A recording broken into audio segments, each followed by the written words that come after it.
ठीक है।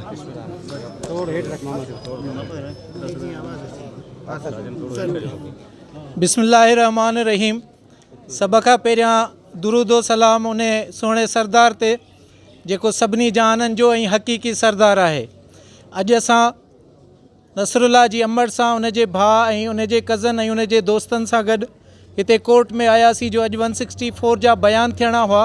त असां अर्लियर तव्हांखे ॿुधाए चुका आहियूं त जेके पुलिस FIR लॉन्च कई आहे ऐं उन खां पोइ जेके 161 जूं स्टेटमेंट्स थियूं आहिनि उन में जेके अक्यूज़ड आहिनि, जेके हक़ीक़ी जिन जे चवण ते ही मामला सॼा थिया आहिनि, उन्हनि जे नालनि लिखण खां पुलिस इनकारी आहे।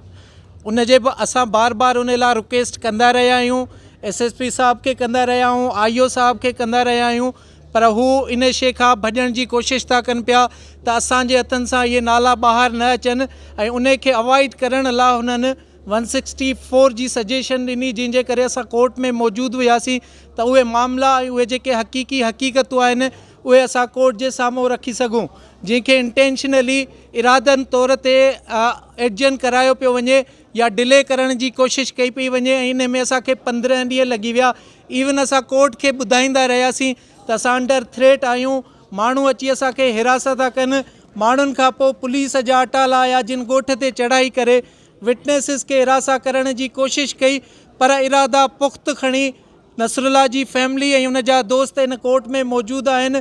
उन जे करे अॼु आयासीं जिन ते अदर साइड जेके अक्यूज़ जो काउंसल्स आहिनि उन्हनि इन खे अपोज़ कयो त हिननि जा बयान हिते रिकॉर्ड न कराया वञनि, जंहिंखे जेके असां नसरुल्ला जे बिहाफ ते बीठल वकील आहियूं उन्हनि खे अपोज़ कयोसीं ऐं कोशिशि कईसीं त असां कोर्ट खे सेटिस्फाई करे सघूं त हीअ स्टेटमेंट हिते ई थी सघे थी।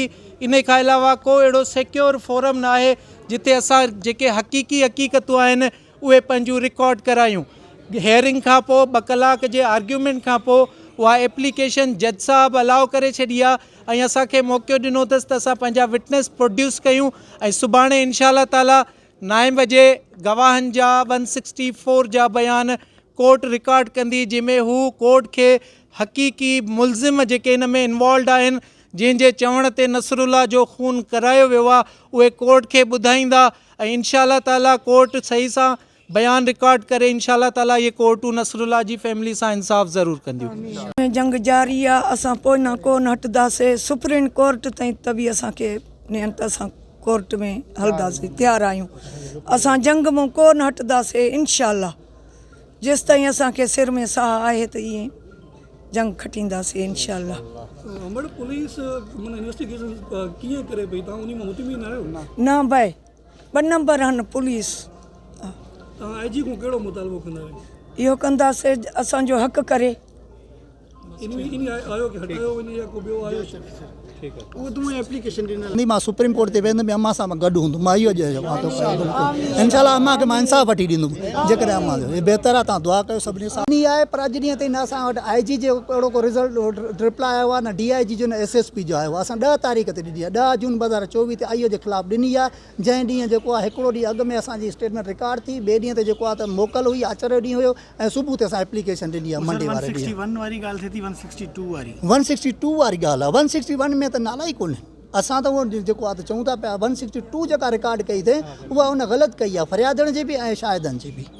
न रखियल हुई 164 रिकॉर्ड करण जे लाइ शाहिदनि जे लाइ, उन ते असांजा आर्ग्यूमेंट्स थिया आहिनि ऐं जेको आहे असां चयो आहे त इहा जेको ॿियो अहिड़ो कोई बि फोरम न आहे जंहिंजी 164 रिकॉर्ड कई वञे, कोर्ट ई कई वञे, छाकाणि त पुलिस जेका इन्वेस्टिगेशन कई आहे, जेको असांजो फर्दर स्टेटमेंट वरितो उहो प्रॉपर न वरितो वियो आहे। उन ते असांजा आर्ग्यूमेंट्स ॿुधा विया ऐं असां इहो बि चयो आहे त इन्वेस्टिगेशन ऑफिसर जेको आहे उहो फेयर इन्वेस्टिगेशन न करे पियो। असां उन जे ख़िलाफ़ु एप्लीकेशन IG खे बि ॾिनी हुईसीं।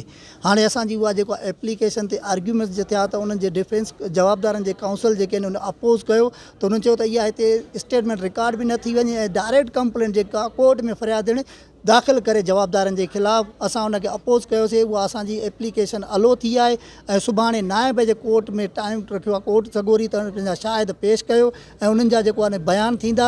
हाणे जेको सुभाणे कोर्ट में 9 बजे पेश विटनेस थींदा, उन्हनि जी स्टेटमेंट रिकॉर्ड थींदी, उन्हनि जेकी स्टेटमेंट ॾिनी उन मुताबिक़ जवाबदार पुलिस इन्वेस्टिगेशन में अची वेंदा, उहे जवाबदार ई थींदा जेका सुभाणे थींदी।